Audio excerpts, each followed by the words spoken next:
Hello and welcome to PS4. What I'm doing today is just doing a little bit of an overview of Final Fantasy XIV on the PlayStation 4.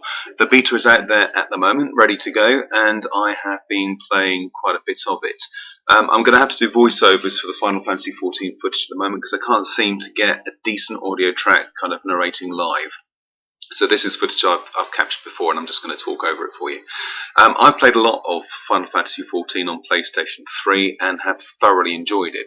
So what I'm going to do during the beta is to pop up various bits of gameplay and give you an insight into what's going on. Firstly, let's talk about the changes from the PlayStation 3 to the PlayStation 4 version. Really, not much, to be honest. We'll talk about the obvious change in a moment in terms of the graphics. One change that we do have is that it is possible to play Final Fantasy XIV on your Vita through the remote play function. The footage you're actually looking at the moment of Kitty Litter-Tray running around Limsa Lominsa, this was actually me playing on my PlayStation Vita. My daughter was having a sleepover, so I was banned from the front room, so I was upstairs playing Final Fantasy XIV. Capturing the footage kind of remotely from my PlayStation Vita.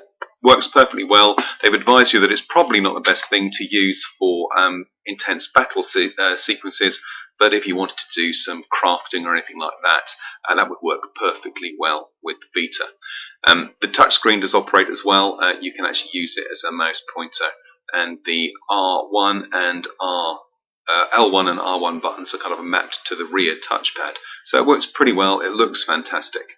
The other thing that they've changed with regard to PlayStation 4 version is that the trackpad, the touchpad on the PlayStation 4 controller itself, that can be used as a mouse pointer.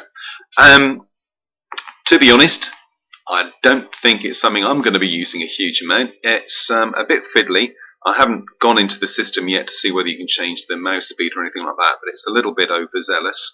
And also, if you highlight something like a mob you want to target, my first instinct is when the cursor is over it to click the X button to select it. That's not the case. The X button automatically is used to select the character or the thing closest to you. If you want to select the thing that the mouse pointer is over, you have to double tap the mouse pad, which actually is a bit of a pain, to be honest.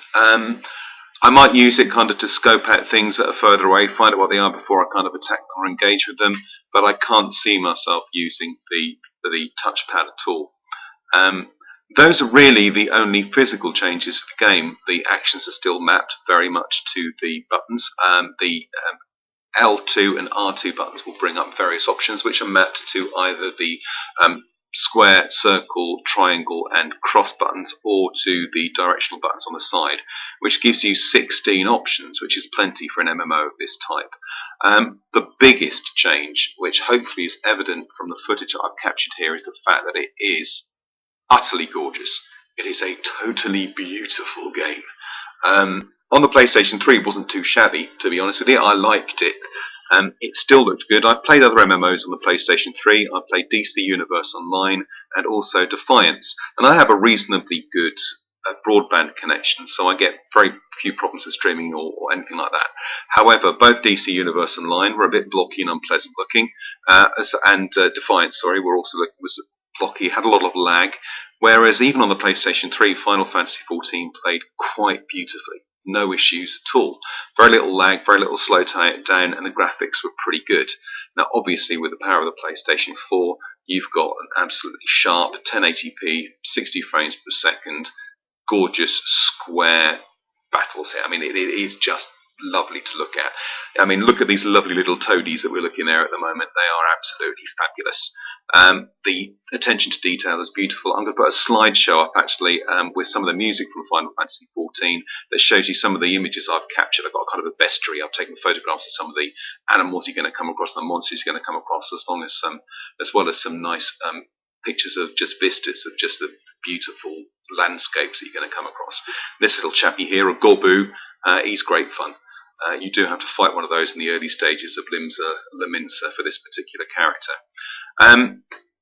So gorgeous to walk through, very, very pretty, moves a dream. I've only had one occasion of minor lag for about a second and a half in about the 10 hours I've already put into the game. Stunning. Love it. It's brilliant. So I would recommend having a go at the beta. It is, it's free and it's a AAA title and it's looking pretty gorgeous. So do get into it. Get stuck into the beta. Have a look. You create your characters on this particular beta and they're wiped at the end. Oh, one thing that has vastly improved in the PlayStation 4 version is boob physics. There we go. If you see that character there, for some reason the developers have seen fit to make boobs wobble when you move. That's fair enough. That's fair enough. There's also a boob slider as well in the character customization screen where you can make boobs bigger or smaller. And you can probably tell all the men who are playing female characters in Final Fantasy XIV because I'm sure they'll have that slider all the way up to the top, won't you boys? So it is an MMO if you're not familiar with MMOs, because a lot of console gamers are not familiar with MMOs. Massively multiplayer online role-playing game. This is probably the one that everyone will have heard of that's close to it is World of Warcraft. This is not reinventing the wheel. This is a traditional MMO.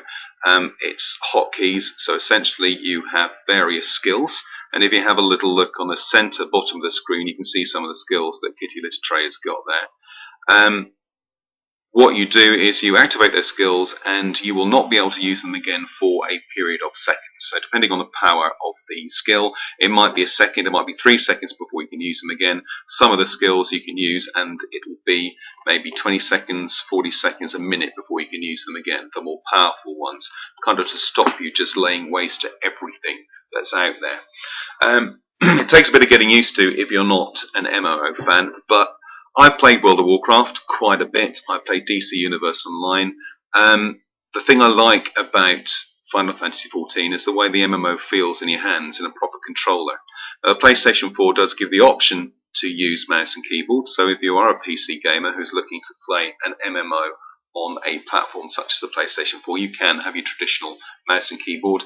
I actually find it very direct and very engaging to be playing with a controller. It's in your hands, it's immediate. It just feels a little less clunky than you would get on a PC MMO. Massive amount of gameplay in here. I'll talk at other videos about how that develops. You're going to get hours and hours and hours of fun out of this game. It is a subscription-based MMO, so you will have to pay. I think the minimum is £6 something a month, and then you can go up to paying around about £9 to £10 a month. So for the content that you get, if you spend a lot of time on this game, it is excellent value for money. Those of you who are currently playing the PlayStation 3 version, you can upgrade to the PlayStation 4 version for free, provided you own a copy of the PlayStation 3 version. So in April, I think the 14th, when it is released properly, I will be able to upgrade to the PlayStation 4 version for free and transfer all my characters over. And yes, you can get to shoot cute little sheep as well, which is what he's doing here at the moment. Have a look at the graphics there. That little blue chap jumping around there is my little pet. He kind of helps me out and beats things up for me.